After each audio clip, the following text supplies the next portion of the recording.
All right, we're ready to start with our second presentation. Thaís from F-Secure will be presenting now.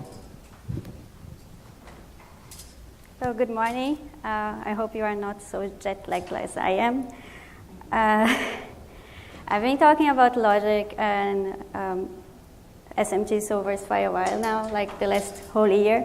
And this is the last time, not about binaries and not about SMT solvers, but maybe about malware with SMT solvers together.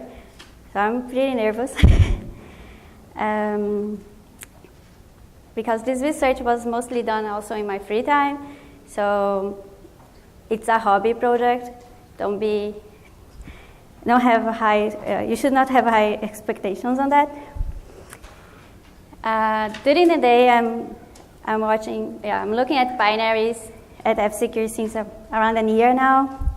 I also a member of the Black Hoodie. It's a reverse engineering bootcamp for women. I am in the board of some nice hacking conferences and also lead of some stuff on the hackerspace. But I'm mostly with my computer playing with Prolog. And without the computer, you can find me in some walls in the mountains. So, and what I'm going to talk about today is I tried to put together two of the things that I most like. That's logical programming, SMT solvers, and math, and malware. So I'm going to talk about constraint, logical programming. I'm going to talk about solvers again. Talk really fast about malware reverse engineering because I'm pretty sure you know more about that than me. And then I will talk about how it was playing with logic against malware. So during this year, I heard a lot of times the same question, like, what are you talking about, SM what? And I know that the college is really far away, for me at least, and we learned the theoretical computer science about the set problem. And the set is just a problem that it's reasoning if we can set, if you have like a variable of a given Boolean formula, and it is trying to replace all the variables to 1 and 0s in a way that will always evaluate to 1, that means to true. And the issue with the set problem is that it's a non-NP complete problem. And like all the problems in this complexity class, there is no efficient algorithm to solve the set problem that we know about, at least. But set solvers are still efficient enough to solve the problems that we have in the IT security, at least. And the hard part on that is to translate the higher level problems that we have into Boolean formulas, and that's where the SMT come into the play. That's the primary goal of the research in the SMT, is to create this kind of verification engines that can reason natively from this higher level of abstraction, while still retaining all the speed and the automation that we have already in the Boolean engines. So to make it easy, it's almost like the same outside, so you don't need to look at the picture. You can't look through the window, but the SMT solver will have this picture, and you are here inside, and you will ask, like, can I go outside without getting wet? And then it will look outside, you will find some people there that have umbrellas. It's raining, but maybe, and then you'd say, yeah, it's possible if you have an umbrella. And then you put another constraint. You say, yeah, I don't have an umbrella. And then the SMT solver will probably say, then no. So I talked about constraints. What are constraints? If you think about a maze, you have like the easy mazes that you have multiple paths from coming to one side to the next, and you can take multiple paths and you will still go to the end of the maze, right? And constraints are like walls in this maze. If you put more walls, you have less paths that are possible. And you can play with constraint programming, putting more and more walls into your maze until you have no way out anymore. And then it's like your problem is not solvable. And this is the guy that inspired me starting working with constraint programming, because he saw the same stuff that I saw. I saw it after. He's clever. But it's kind of like the computer is doing the job for me. That's exactly what I want from my computer. I have a problem. I know how the solution should look like, and the computer will do it for me. I don't need to think about how to solve the problem like imperative programming works. I can just state the problems that I have, the constraints that I have in my situation, and the computer will find a solution for me. So if you want to know more how SMT solver works, internals of it and everything, you can talk to me later. I love to talk about it. I'm always happy about talking about logic, but I just have 30 minutes. So for now, we are going to talk to see SMT solvers as a black box. And you will feed it with a formula. And this formula is like the theory that you have, the problem that you have, the starting conditions, and also the goal that you want to achieve. And then you put everything inside this SMT solver, your engine, and this engine will deal with all the logical connections that you have. And if the engine finds a possible solution for your problem, like a way to to get out of the maze, it will return for you something like set or feasible. And more than that, most of the engines right now, they can also use backtracking and give you how it got out of there, going down from the end, from the solution back to the starting point. And each of these possibilities, because it can find more than one, as I told before, it will give you an answer. If it's not good enough for you, like using an umbrella, it will try another solution for you. Each of these possibilities are called instances. Instance of qualified axioms, but that's on the paper. And that is how it works. But why would you need that in computer science and more specifically in security? Before, the mathematicians were using this kind of engines to prove large theorems. So you could state and prove really tiny mathematical theorems, and from that infer that larger and more complicated problems were also true. And why could not the computer scientists do the same? So you can also state asserts and stuff that you want your software or hardware to do, and make sure that it's successful, that it's useful, that it's feasible. And doing is proving about or verifying smaller pieces of code. You can also infer and make it possible with large-scale verification. Large-scale verification of hardware and software can also be more reliable. And it's also another bigger field that it's getting bigger and bigger right now. It's the LangSec that it's also using SMT solvers. And then we have logic also in the symbolic execution. Symbolic execution is a more known technique. It's just automatically exploring all the program paths that you have and verifying which kind of inputs you need in each branching point. So it works almost like that. The problem here, as you can see, is like you just have not even 11 lines of code, and you have a huge amount of data to store already. So in a theoretical approach, you can say that the language accepted by this Turing machine is even is going to be extended with some kind of symbolic values for the input, and this will represent your unknown or possible states. And then all the execution paths will be collected along the way. So this is a really simple algorithm for symbolic execution. So if you think about it, it's not so hard to implement.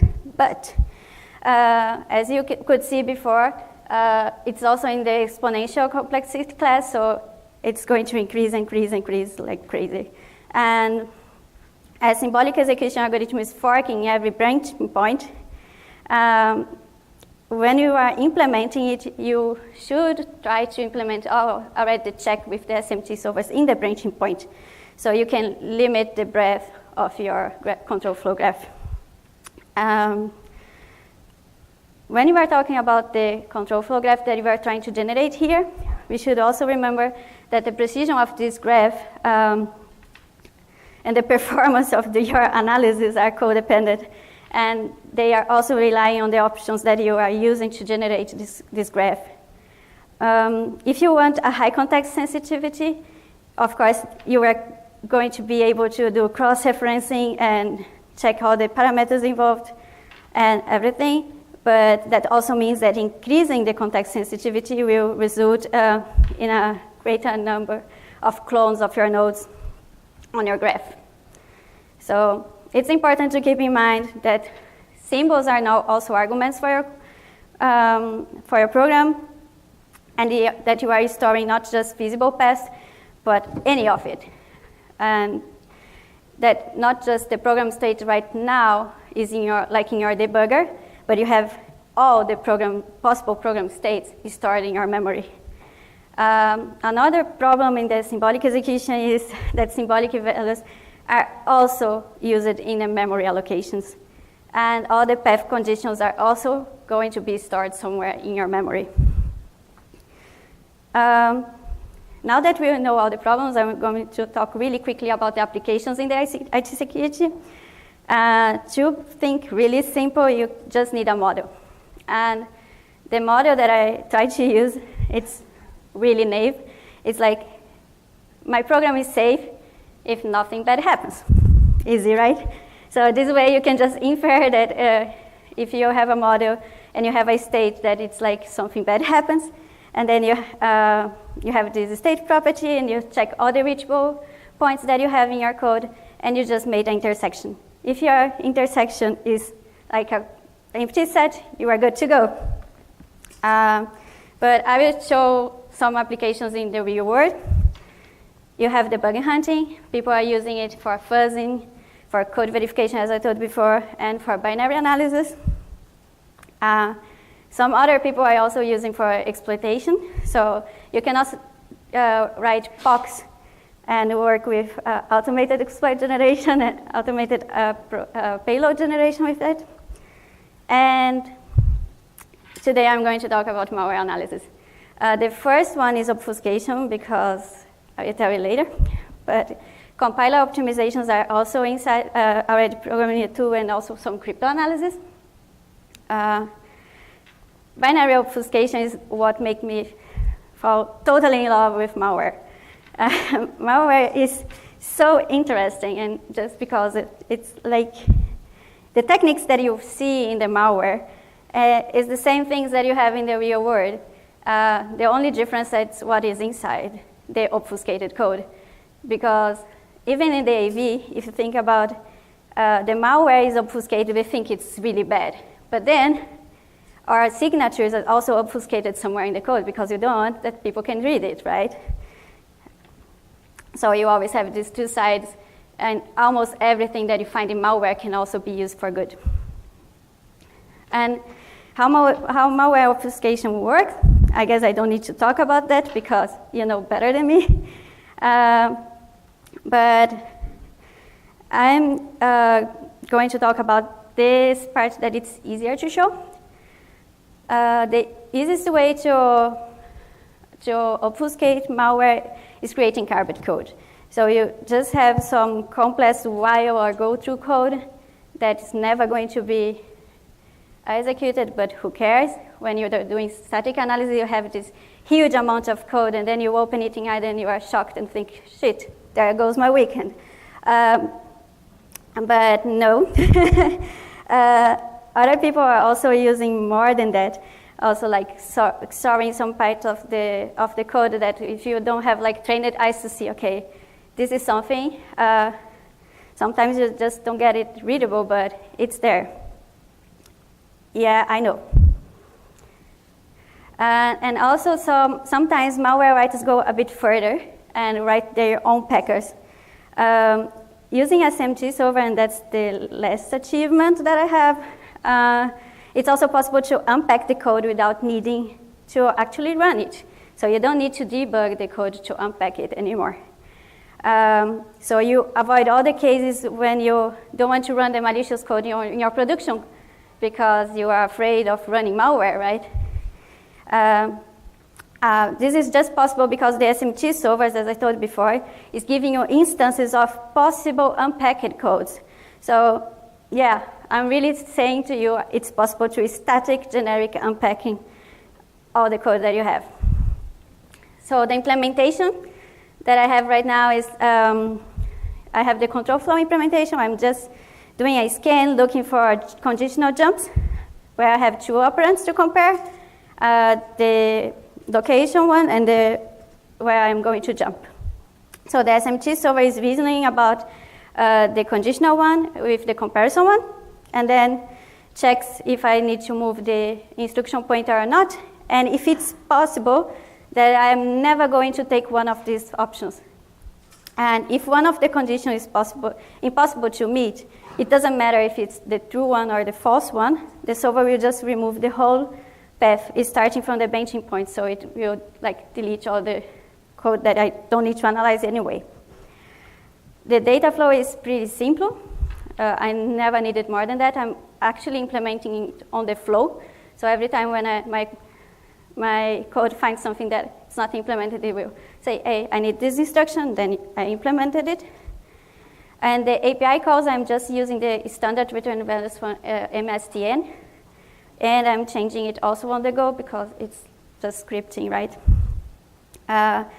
As results, from my demo, I have this external from SofaC apt28 Fancy Bear, you name it. It was 1.7 megabyte and looked like that when I opened the first time. And then I run it 3 times, and it turned like this, 1 megabyte. And the same happened with, this for comparison. So you can see how much code is just gone. And the same with this one. I had like 96K. It's not a big sample. And then you run it twice, and that's everything I need to analyze. And just for comparison again. So the limitations, as I told before, we have the theoretical one. That applies not just for AV and for my code, but for everything that you have in the code verification with another code. The right theorem is just saying that whatever property of a code that you want to check, no other code can check, or it cannot say that it will always hold for this kind of checks that you want to do. And the thing with the right theorem is that you can also reduce it to the halting problem, and I guess everybody knows what that means. But yeah, let's just say that if the problem cannot be solved by a Turing machine, it cannot also not be solved by any kind of code or systematic way. And the practical one is, as I said before, if you want to have a good analysis of the code, we also need high context sensitivity to have all the nodes that we need, all the information that you can get from the sample. And it also directly increases the storage that we need and the time that we need, right? And however, the construction may become like exponential resource expensive if you think about that it's exponential class complexity. And for the processor, that's not fun. In most of the cases, if you are doing static analysis, it's always about what you want to know, what you need to know, and how much time you have. And that's not different here. And this process needs to be repeated a lot of times. I needed to run the code like 3 or 4 times until I get the final one. So it still costs a lot of time. What does that mean? For me, SMT solvers are kind of an integral part of my security toolkit right now. I'm always using it for a lot of different stuff, and here I just wanted to show why solvers are really good when to assist when you are reversing malware. Because you don't need to take care anymore or spend time on code that it's like not important at all. Solvers support also the analyst looking for code vulnerabilities or exploit code or anything you want, because it will scan it for you for the pattern that you want. So you don't need to look it yourself. Important to know is that SNC solvers are there to simplify the control flow graph, but it's not going to, and just for supporting it and not replacing the analyst behind it, because for the preliminary constraint generation step, like the formula, you still need an analyst behind it to say what you are looking for. As I said, it's the last one, so it's partly done. I did the binary garbage collector. I did the XOR search, some cryptographic algorithmic breaker. They were mostly broken already in the implementation. So the generic unpacker that I'm really happy about, the binary structure recognizer, that means I can tell which language was coded from the structure of the binary, and the C++ class hierarchy reconstructor that I just finished last week. I'm still working on the Hadari integration because it's broken again. And maybe another plugin, but it's a big maybe, because on other matters I'm also working on building a specialized constraint inference assistant. So I can improve or maybe even help the generation of the formal problem definition for the security matters. Because right now I know that most of the people in security, they have problems stating the formal question. They know what they are looking for exploit, but it's hard to write a formal equation for how the exploit should look like. And it's also good to remember that improving the constraint generation phase in the beginning will help if you are looking for automated exploit generation, that it's the next topic for maybe another year. So, and that's it.